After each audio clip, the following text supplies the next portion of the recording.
Inilah kelebihan dari orang-orang Wahabi. Orang ustadz, doktor yang selalu berbohong itu yang dianggap dapat hidayah. Assalamualaikum warahmatullahi wabarakatuh. Alhamdulillah wassalatu wassalamu ala Rasulillah wa ala alihi wa sahbihi wa mawala amma ba'du. Kaum muslimin dan seluruh teman-teman Naswaja dimanapun berada, saya tak lupa untuk mendoakan teman-teman semoga Allah Subhanahu wa taala senantiasa memberikan rahmatnya, taufiknya, hidayahnya, maghfirahnya, memberikan kelancaran rezeki dan kesehatan pada kita semua. Amin. Allahumma amin. Ternyata orang Wahabi itu punya kehebatan. Jamaah-jamaahnya itu punya kehebatan. Dalam anggapan jamaah Wahabi yang sudah terkena doktor, otaknya, doktrin kotor, mereka menganggap itu yang dapat hidayah. Padahal sudah banyak kami membongkar kebohongan dari ustadz-ustadz mereka itu. Imam ini berkata, menurut imam ini, menurut ulama ini, bahkan menurut kiai ini katanya. Ternyata semuanya itu adalah bohong. Tapi dicerna oleh mereka, dipahami oleh mereka, karena backgroundnya adalah tidak tahu apa-apa tentang agama Islam. Akhirnya baru hijrah seakan-akan dokter yang ditanamkan ke otaknya itu adalah sebuah kebenaran dan itu adalah hidayah. Padahal tidak ada satupun dari mereka itu yang mau kami ungkapkan, diajak dialog untuk mengungkapkan siapa sebenarnya yang berbohong. Contohnya ini, menganggap orang lain tidak dapat hidayah, tapi kiai ini yang dapat hidayah. Kenapa dia punya anggapan seperti itu? Baru hijrah, baru netas, begitu dokter masuk ke otaknya, doktrin kotor, dianggap ini yang dapat hidayah. Padahal dia, kalau punya kemampuan untuk mengecek, maka tidak akan pernah terjadi komentar seperti ini. Padahal ini adalah sebuah kebohongan. Oke, ayo kita buktikan. Dan saya berubah itu sampai di masjid saya. Ini nggak pakai wiritan di komando, beduknya juga nggak dibunyikan, tapi masih ada sampai sekarang. Dan tidak pakai pujian, nggak jadi masalah, nggak dipederi wong. Giliran saya mulai tidak mau menghadiri acara 3 harian, tidak mau menghadiri acara hitung bulan. Ternyata tak cari ini, tak cari habisnya selamatan 7 harian nggak ketemu.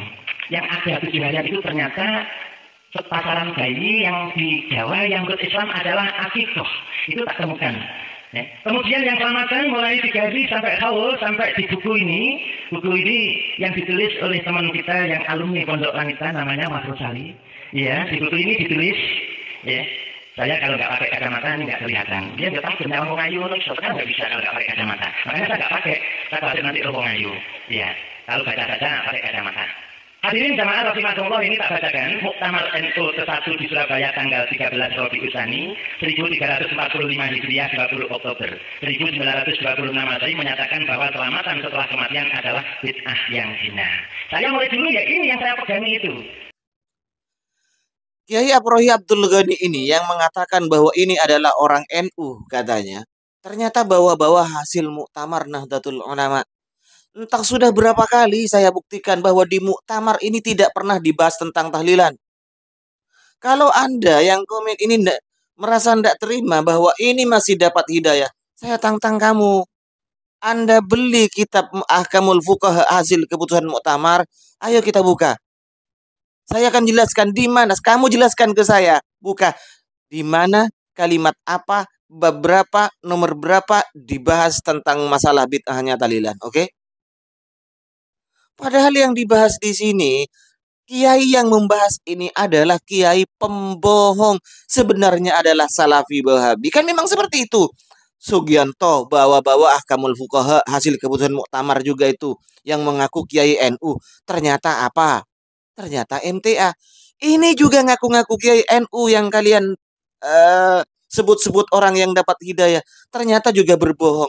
Orang-orang pembohong seperti ini yang kalian ikuti, termasuk ustadz-ustadz doktor kalian sebenarnya itu dari ini.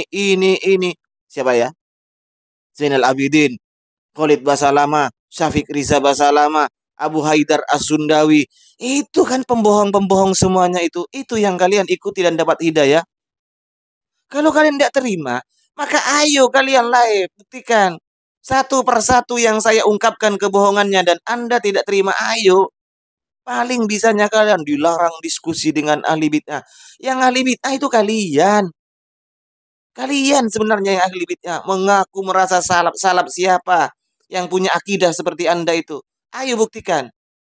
Jangan hanya garang di kolom komentar ente-ente semua ini. Sekali lagi, ini sudah beberapa kali saya bahas tentang Muktamar Nahdlatul Ulama yang katanya membid'ahkan masalah tahlilan. Itu adalah kebohongan dari ustadz-ustadz kalian. Kalau kalian tidak terima, ayo kita live. Dan lagi, Pak siapa ini? Afrohi Abdul Ghani ini sudah didatangi oleh Banser, sudah diajak dialog, akhirnya minta maaf bahwa penjelasannya terdapat kesalahan. Bukan terdapat kesalahan, andaikan saya yang datang ke sana, memang itu kesengajaan untuk membodohi orang lain, membodohi jamaahnya, menanamkan doktor di otak jamaahnya, doktrin kotor. Ini silahkan baca sendiri ini ya. Ini kronologinya. Ternyata orang ini yang mengaku Kiai NU itu ternyata MTA. Setelah didatangi oleh teman-teman NU, teman-teman Banser, akhirnya taubat mengaku salah. Silahkan lihat pernyataannya, baca sendiri ini di belakang, menyatakan bahwa dirinya salah. Waduh, MTA ngaku-ngaku NU, kayak si Sugianto itu ngaku-ngaku Kiai NU. Kalau memang dia Kiai NU, ayo yang komen ini suruh live dengan saya baca kitabnya. Masa pengurus MWC ndak tahu baca kitab? Kalau dia memang benar-benar pengurus NU, tentu dia itu bisa baca kitab, apalagi sekelas MWC. Saya ingin tahu, suruh live dengan saya ingin tahu apakah dia bisa baca kitab atau enggak. Kalau baca kitab ABCD, ya anak TK juga bisa sekarang. Saya yang TK itu bisa baca kitab ABCD itu. ABCD. Ya. Untuk yang komentar, kalau Anda punya link dengan Pak Afrohi ini, suruh live dengan saya. Saya akan buktikan. Saya ingin tahu saja apakah benar dia pengurus NU atau tidak. Buktikan dia itu pengurus NU dengan membuktikan KTA-nya, dengan membuktikan surat tugasnya. Dan kalau memang benar-benar pengurus NU, tentunya dia bisa membaca kitab. Kitab apa yang dijadikan rujukan? Kalian cari hadis apa-apa di situ tidak diketemukan. Oke. Ya, sekali lagi untuk yang komentar silahkan hubungkan dengan Pak Afrohi Abdul Ghani ini. Saya ingin tahu sejauh mana Kiai ini bisa membaca kitab.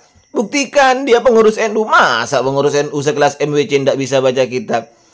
Kan ngaku-ngaku, ternyata setelah dicek MTA, anak buahnya siapa itu, Sugino itu. Sama berarti dengan Sugianto ini ya. Nih, lihat itu pernyataannya.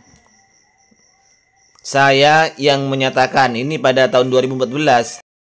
Ternyata dia itu MTA, bro.